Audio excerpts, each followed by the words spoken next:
Bienvenue dans cette vidéo, on va parler des méthodes pour obtenir des backlinks. Alors, cette vidéo a vraiment pour but de vous donner les méthodes dans l'ensemble et non pas les techniques précises pour obtenir des backlinks. Là, le but c'est vraiment de vous faire réfléchir à comment est-ce qu'on obtient des backlinks parce que de toute façon, il en existe une quantité énorme. Et les citer toutes comme ça va être très compliqué, ça va être très long et vous allez tous vous lasser. Alors, à la fin de cette vidéo, vous serez normalement capable de réfléchir par vous-même pour trouver des backlinks. Et en plus, si vous restez jusqu'à la fin, il y aura un petit bonus pour vous. Vous verrez, c'est superbe. Du coup, on est parti. Première chose, ce que j'appelle les standards. Ça va être donc de créer un blog. C'est la première façon d'obtenir des backlinks. Créer donc un site web. Ça va être peut-être demander à votre entourage. Ça va être demander à des gens. Ça va être faire de l'échange de liens, des petits partenariats. Vraiment, les parties simples. D'accord? C'est les premières façons auxquelles on pensera pour obtenir des backlinks. La deuxième, ça va être l'inscription sur des sites. Ça va être tout ce qui va être annuaire, donc les annuaires d'entreprise, les annuaires génériques, les annuaires spécifiques. Vous allez avoir les annuaires de, de flux RSS. Enfin bref, il y en a toute une quantité. Ça va être également Wikipédia, ça va être, YouTube. Si vous postez une vidéo par exemple, dedans vous allez pouvoir mettre des liens. Bref, il y en a toute une quantité de possibilités. La troisième, ça va être basé sur le contenu, ça va être le fait d'aller publier ailleurs. Je pense notamment à tout ce qui est guest blogging. Lorsque vous créez donc du coup du contenu sur un site qui n'est pas le vôtre, tout en mettant dans l'article que vous créez des liens qui dirigent vers votre site. Quatrième chose, c'est laisser les liens venir à vous. Alors, qu'est-ce que j'entends par là? C'est donc laissez faire vraiment. La première chose qu'on connaîtra, c'est ce qu'on appelle le link baiting. Donc c'est faire des liens par l'appât. L'appât c'est quoi? C'est un contenu de super grande qualité. Donc si vous laissez les liens venir à vous, c'est que vous avez de la qualité. C'est que là vous avez déjà une influence qui est assez forte parce que les gens vont vous lier, vont faire des liens vers vous. Ensuite, l'entraide. Alors l'entraide c'est quoi? C'est simplement le fait d'aller aider une personne. Mettons, vous trouvez un site, vous voyez qu'il y a des erreurs 404. Et dites-lui, voilà, il y a une erreur 404 sur cette page-là. Moi, ce que je peux te proposer, c'est peut-être faire une direction 301 vers un article de mon site qui est extrêmement bon. Ou bien, si jamais il y a une erreur 404 dans un lien de l'article, mettons le lien est cassé, proposer d'échanger le lien cassé contre le vôtre. Ça peut être une possibilité et ça permet à la personne de pas forcément avoir à gérer le fait de réparer cette erreur 404. Donc, il y a plein de façons de s'entraider. La sixième possibilité, ça va être des applis.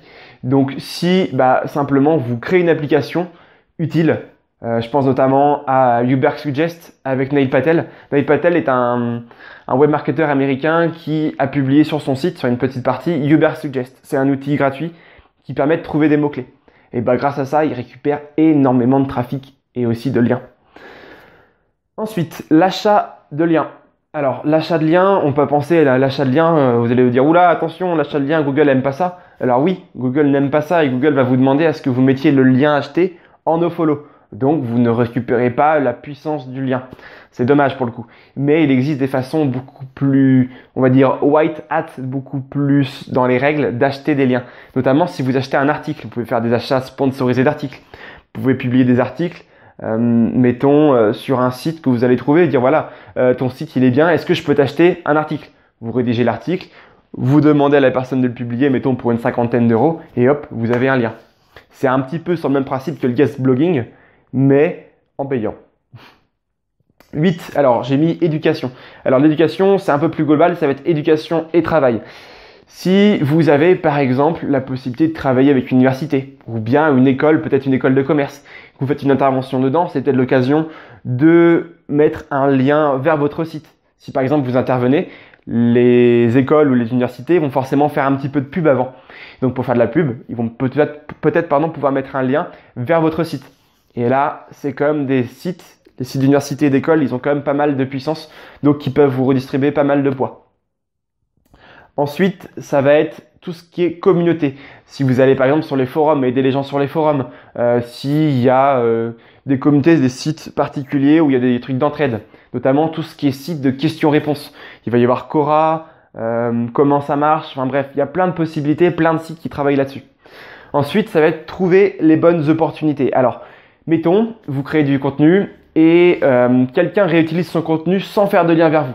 Vous avez des possibilités de retrouver ça. Donc des façons de renverser un petit peu du reverse, comme on dit, reverse engineering, où on va trouver des liens et vous allez pouvoir demander à ces gens-là de faire un lien. C'est un petit peu la juste compensation. S'ils réutilisent votre contenu, la moindre des choses, c'est de refaire un lien vers votre contenu. Alors ensuite, 11e, événement. Alors les événements, c'est quoi? Il y a plein d'événements qui sont créés, que ce soit vous qui les fassiez ou bien d'autres personnes. Vous allez peut-être pouvoir les sponsoriser, trouver un lien derrière. Et si vous sponsorisez, vous allez avoir une visibilité donc physique et peut-être gagner des liens derrière grâce à ça. Ensuite, ça va être offrir. Alors, qu'est-ce que j'entends par offrir?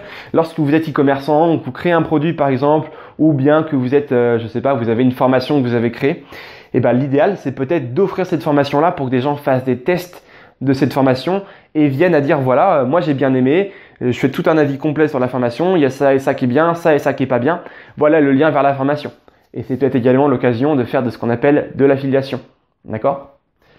Ensuite, les liens trafic. Alors, qu'est-ce que j'entends par les liens trafic? Ça va être des liens qui ramènent du trafic, mais qui n'ont pas forcément de puissance d'un point de vue SEO. Regardez, si vous envoyez par exemple tous les jours un email à 100 destinataires, vous envoyez 100 emails et dans l'email, vous pouvez mettre des signatures. Dans la signature, vous pouvez mettre un lien. C'est tout bête, mais ça crée du trafic. C'est pas spécialement puissant en termes de SEO, mais ça ramène vraiment des gens sur votre site. Parce que le lien n'est pas forcément que pour le SEO ou vice versa, le lien n'est pas forcément que pour le trafic. D'accord? Ensuite, on en est au 14, projet communautaire. Si vous créez un projet communautaire, mettons sur votre site, vous créez une partie forum, vous allez lier les gens entre eux, les faire parler entre eux et vu qu'ils parlent dans une conversation, peut-être que depuis leur site, ils vont faire un lien vers le forum.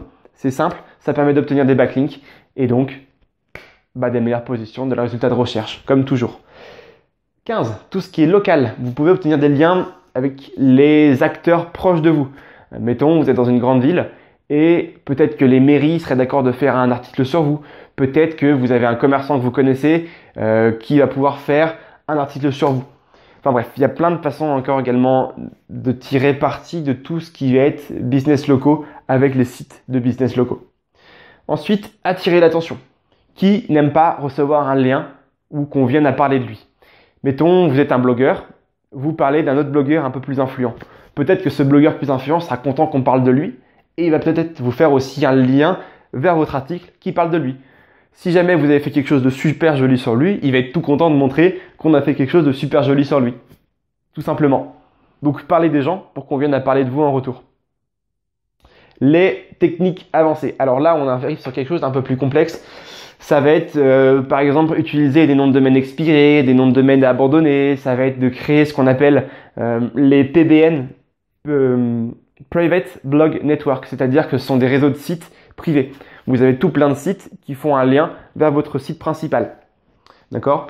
Vous allez avoir tout ce qui va être tier link de deuxième rang, troisième même également. Vous allez avoir tout ce qui va être Web 2.0. Enfin bref, il y a toute une possibilité de liens. Là, on est vraiment sur une partie un peu plus complexe. On a terminé de parler de toutes les possibilités qu'il y avait. Je vous rassure, il existe 100 voire 200 possibilités de faire des liens et peut-être encore plus. Je les connais certainement pas toutes. Mais il y en a toute une quantité. Il faut juste faire travailler son cerveau. Juste pour la petite anecdote, lorsque je me renseignais pour trouver toutes les techniques, il y a un gars sur Moz aux États-Unis, un site américain de SEO, qui expliquait que lui, il avait acheté une voiture à 600 $ en occasion. Il avait mis 400 $ de plus pour faire floquer sa voiture, mettre tout pour la rendre jolie et mettre les couleurs de son site ainsi des URL. Il a fait pareil avec une deuxième voiture et volontairement, il a créé un accident sur une rue hyper fréquentée.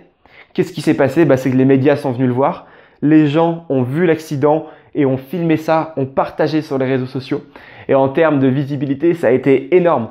Alors, c'est complètement débile comme façon d'agir, mais derrière ça, la visibilité est superbe. Le petit problème, c'est que le gars a expliqué que derrière ça, il avait beaucoup de poursuites judiciaires et qu'il allait devoir payer énormément. Donc, à savoir si les frais judiciaires engendrés rapportent. Est-ce que ça met plus d'argent que ce que vous allez gagner ou moins? Si jamais vous ne payez pas assez aux États-Unis par rapport à ce que vous gagnez, c'est dommage. Mais si vous gagnez beaucoup plus que ce que vous payez en frais judiciaires, c'est tout bénef. Par contre, en France, ça marche d'une façon différente, les poursuites. Donc, je vous conseille pas forcément de faire l'andouille, d'accord? Bon, maintenant qu'on a terminé avec ça, dans la description, vous allez avoir soit 1 heure de référencement, de formation sur le référencement offerte, et juste en dessous ce lien-là, vous allez également avoir la possibilité de télécharger un PDF dans lequel je recense 119 façons de créer des backlinks. Tout est détaillé, d'accord? Donc, c'est trié par toutes ces méthodes-là. Et dans ces méthodes, vous avez entre 5 et 10 façons de faire, d'accord? Ça vous permet d'avoir vraiment un ensemble, tout un panel de façons de créer des backlinks. Rappelez-vous bien, restez naturel dans la façon de créer des backlinks. N'abusez pas. Lissez le temps de création de vos backlinks. Ne faites pas 150 backlinks d'un coup pour ne pas en faire pendant un mois. Faites-en une quinzaine par jour, par exemple, d'accord? Si vous arrivez à en faire une quinzaine, c'est déjà superbe. J'ai terminé pour cette vidéo. Je vous dis à bientôt. J'espère qu'elle vous aura plu. Salut!